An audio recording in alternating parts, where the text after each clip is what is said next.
حلوة الكرة، حلوة الكرة خطيرة، محاولة ميليكوفيتش جول، ميليكوفيتش جول، سافيتش يسجل. شديد هذا الهلال، شديد الباس، احذروا يا ناس، لقد عاد لكم الزعيم.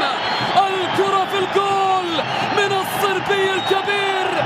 كنت أتكلم قبل دقائق بأن قوة في الهجوم من الخلف، بأن قوة في التسجيل على طول في الجول. سافيتش جول، سافيتش يسجل، سافيتش يسعد أنصار الزعيم في كل مكان. 1-0 للموج الأزرق. الفتاة الصغيرة تفرح وترفع شعار الهلال. الهلال يتقدم، الموج الأزرق يحضر في أبها. 1-0 إذن. الكرة الماضية من الكبير ميلينكوفيتش سافيتش. الهلال حتى وإن كان جريحا. تغطية ممتازة من علي القليهي، تغطية جميلة كانت من جانب علي. تتخلص الكرة من الشاراني، الشاراني يخسر كرته، ترجع للوداد. خطيرة خطيرة، محاولة منتصر للجيم. جول، الله، جول جول جول جول جول جول. هدف التعادل للوداد، وداد الأمة يسجل الآن ويسعد عشاق القلعة الحمراء. 1-1 بعد خطأ فادح من ياسر الشاراني، خطأ فادح من الشاراني. شوف الشاراني اللي حاول التقدم، ثم بعد ذلك هدف جميل منتصر لتيمي، وكرة في البعيدة على طول على طول على طول. الكرة سكنت الشباك من زكريا دراوي.